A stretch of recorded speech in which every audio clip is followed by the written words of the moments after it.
Welcome back. This is episode 5 of the RADBMX Builds podcast, Real BMX Talk with Sean. I'm the owner of RADBMX Builds, and today we're going to talk about a controversial subject that a lot of people get very confrontational about, and a lot of people just don't like to talk about it. But I am unscripted and unedited, and I'm going to bring it to you like it is. I'm going to give you my opinion and my take based on my experiences, if you will, in the bike community with both Purist and retro BMX builders.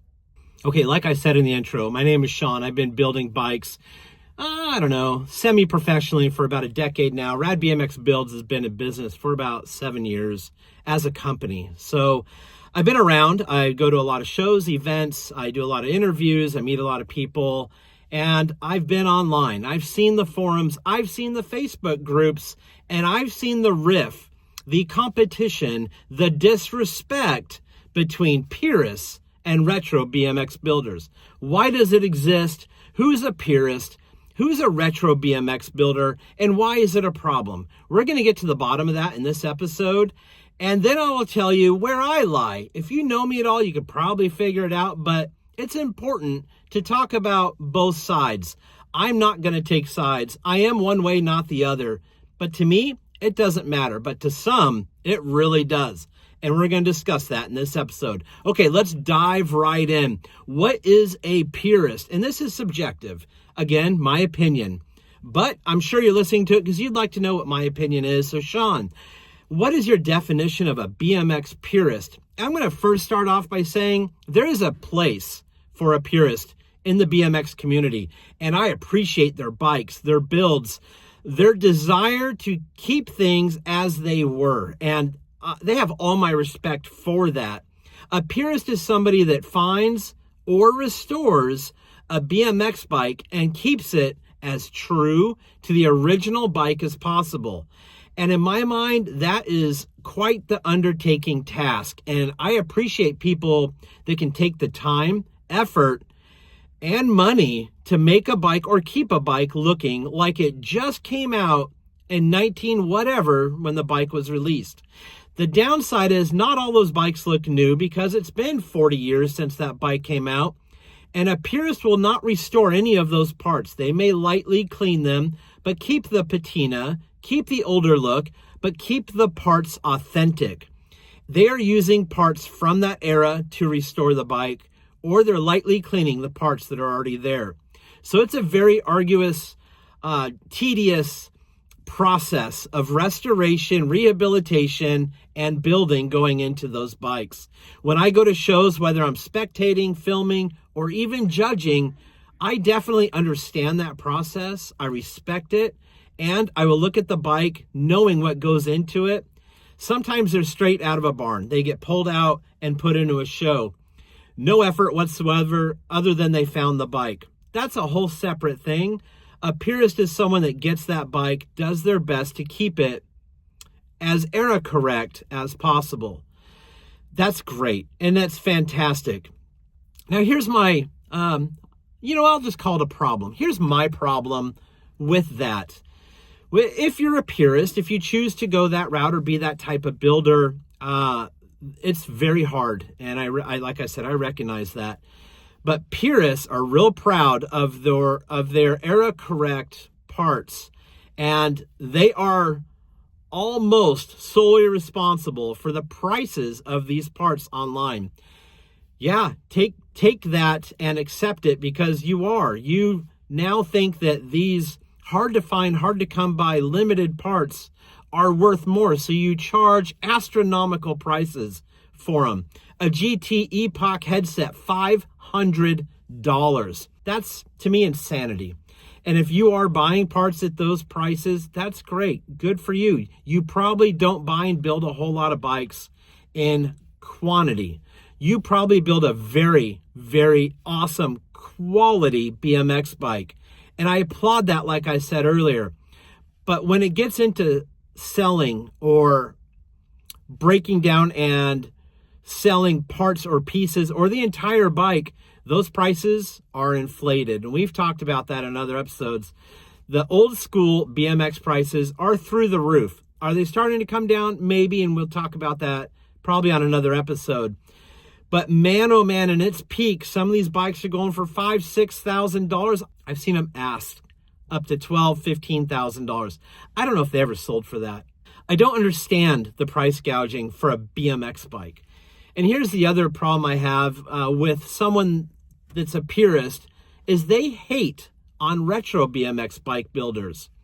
Remember that word, it's strong. They hate. If you go to a forum, a Facebook group, and you start showing off a bike with a bunch of reproduction parts, you'll find the purists. They will be so compelled to jump into the comment section and tell you that your bike doesn't have the right part. Your bike didn't come with that part. Your bike is essentially a frame full of fake parts, which is wild that we're still talking about kids' bikes, that someone gets so emotionally disconnected and triggered over a kid's BMX bike.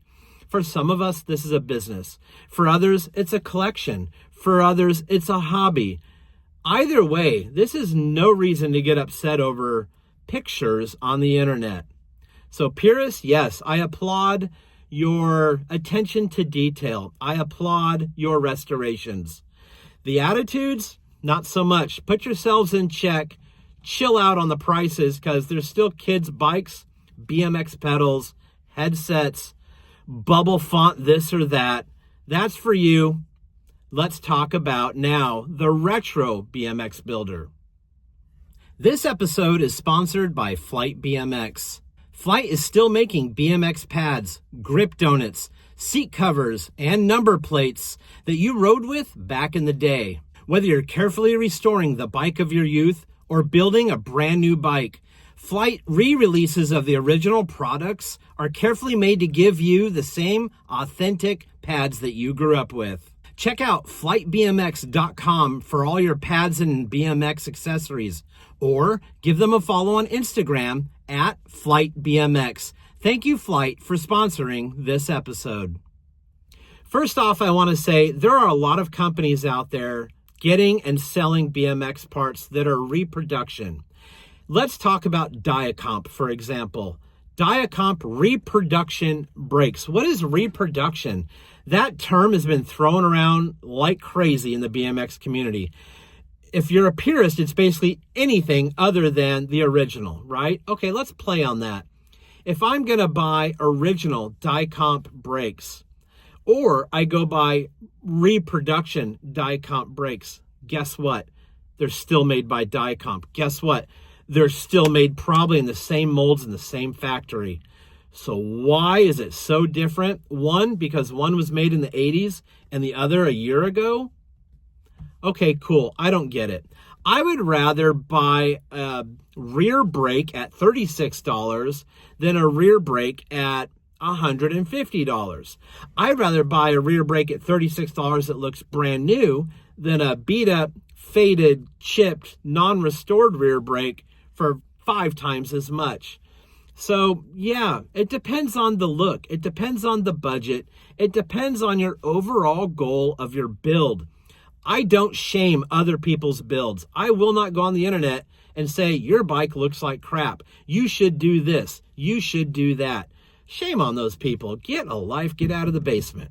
Okay, these companies that are building retro BMX parts are doing what I feel is a great service for people that want to build a bike for nostalgic reasons, for a collection, just to have and ride, to bring back that childhood feeling that they had long times ago. So thank you to those companies that are now selling reproduction parts, because I feel like you're doing the community a great deed by providing a product that is very hard to come by or nearly impossible to come by, especially if you're on a budget.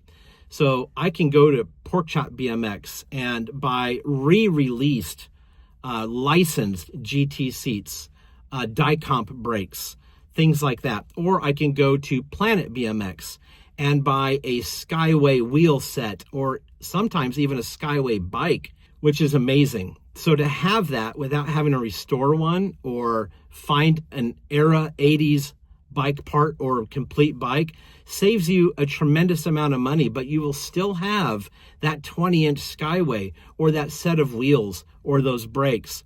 There's a lot of companies out there like BMX Guru making high-flanged 48-spoked wheels for about $220, and that's phenomenal. So if you're going to build a bike and you don't want to spend $5,000 on a build, you want to build it, enjoy it, and ride it, reproduction is probably the cheapest, most affordable way to do that. Now, when I build bikes, I want them to look brand new. So clearly I can't be a purist because I don't want it to look like I pulled it out of a barn and wiped it down. I want my bikes to look like I walked into an 80s bike shop and they're all lined up. Whether it's freshly powder coated, it has reproduction brakes, or it has brand new tires. Reproduction gives you that opportunity to build a bike and make it look brand new without breaking the bank. Also, in the forums, in the Facebook groups, the reproduction builders are not picking on other people's builds. And it's crazy how one side gets so triggered and will attack other builders when the other side doesn't do that. They're not unhinged in going after purists. It's not because the purist bike is better, in my opinion. Like I said, my opinion. You can feel one way or the other. Leave that comment down below.